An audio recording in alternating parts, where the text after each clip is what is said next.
Hi guys, today we get to finish our book. So we're going to read chapters 50, 51, and 52. Chapter 50, in which the princess says his name. Princess! Despero shouted. Princess, I've come to save you. The Princess P heard her name. She looked up. Despero, she whispered. And then she shouted it. Despero! Reader, nothing is sweeter in this sad world than the sound of someone you love calling your name. Nothing. For Despero, the sound was worth everything. His lost tail, his trip to the dungeon, and back out of it and back into it again. He ran toward the princess. But Roscuro, baring his teeth, blocked the mouse's way. The princess cried, "Oh no, Rat, please don't hurt him. He is my friend." Midge said, "Don't worry, princess. I will save the Misi." She took the kitchen knife. She aimed to cut off the rat's head, but she missed her mark. "Whoopsie," said Midgery Sow. Chapter 51. What is that smell? "Ow!" screamed Roscuro. He turned to look at where his tail had been, and as he did, Despero drew his needle and placed the sharp tip of it right where the rat's heart should be. "Don't move," said Despero. "I will kill you." "Ha ha ha!" Botticelli laughed from the sidelines. "Exactly." He slapped his tail on the floor in approval. "Absolutely delightful. A mouse is going to kill a rat. Oh, all of this is much better than I anticipated. I love it when mice come to the dungeon." "Let me see," said the other rats, pushing and shoving. "Stand back," Botticelli told them, still laughing. "Let the mouse do his work." Despero held the trembling needle against Roscuro's heart. The mouse knew that as a knight it was his duty to protect the princess. But would killing the rat really make the darkness go away? Despero bowed his head ever so slightly, and as he did so, his whiskers brushed against the rat's nose. Roscuro sniffed. "What is that smell?" he asked. "Mousy blood," shouted one rat. "Blood and bones," shouted another. "You're smelling tears," said Botticelli. "Tears and thwarted love." "Exactly," said Roscuro, "and yet there's something else." He sniffed again, and the smell of soup crashed through his soul like a great wave, bringing with it the memory of the light, the chandelier, the music, the laughter, everything.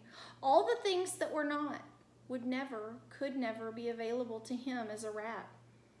"Soup," moaned Roscuro, and he began to cry. "Boo!" shouted Botticelli. "Sss!" hissed the other rats. "Kill me," said Roscuro. He fell down before Despero. "It will never work. All I wanted was some light. That is why I brought the princess here, really, just for some beauty, some light of my own." "Please," shouted Botticelli, "do kill him. He is a miserable excuse for a rat." "No, Despero," said the princess. "Don't kill him." Despero lowered his needle. He turned and looked at the pea. "Boo!" shouted Botticelli again. "Kill him! Kill him! All this goodness is making me sick. I've lost my appetite." "Gore!" shouted Midge, waving her knife. "I'll kill him." "No, wait," said the princess. "Roscuro," she said to the rat. "What?" he said. Tears were falling out of his eyes and creeping down his whiskers and dripping onto the dungeon floor. And the princess took a deep breath and put a hand on her heart. I think, reader, that she was feeling the same thing that Despero had felt when he was faced with his father begging him for forgiveness. That is, P was aware suddenly of how fragile her heart was, how much darkness was inside it, fighting, always with the light. She did not like the rat. She would never like the rat, but she knew what she must do to save her own heart. And so, here are the words that the princess spoke to her enemy. She said, "Roscuro, would you like some soup?" The rat sniffed. "Don't torment me," he said. "I promise you," said the princess, "that if you lead us out of here, I will get cook to make you some soup, and you can eat it in the banquet hall." Speaking of eating, shouted one of the rats, give us the mousie. Yeah, shouted another, hand over the mouse. Who would want him now, said Botticelli. The flavor of him will be ruined. All that forgiveness and goodness, bleh. I for one am leaving. Soup in the banquet hall, Roscuro asked the princess. Yes, said the pea. Really? Truly, I promise. Gor, shouted Midge. Soup is illegal. But soup is good, said Despero. Yes, said the pea. Isn't it? The princess bent down before the mouse. You are my knight, she said to him, with a shining needle. And I am so glad that you found me. Let's go upstairs. Let's eat some soup. And reader, they did. Chapter 52, Happily Ever After. But the question you want answered, I know, is did they live happily ever after? Yes and no. What of Roscuro? Did he live happily ever after? Well, the Princess Pea gave him free access to the upstairs of the castle, and he was allowed to go back and forth from the darkness of the dungeon to the light of the upstairs. But alas, he never really belonged in either place. The sad fate, I am afraid, of those whose hearts break and then mend in crooked ways. But the rat, in seeking forgiveness, did manage to shed some small light, some happiness into another life. How? Roscuro, reader, told the princess about the prisoner who had once owned a red tablecloth, and the princess saw to it that the prisoner was released. And Roscuro led the man up out of the dungeon and to his daughter, Midgery Sow. Midge, as you might have guessed, did not get to be a princess, but her father, to atone for what he had done, treated her like one for the rest of his days.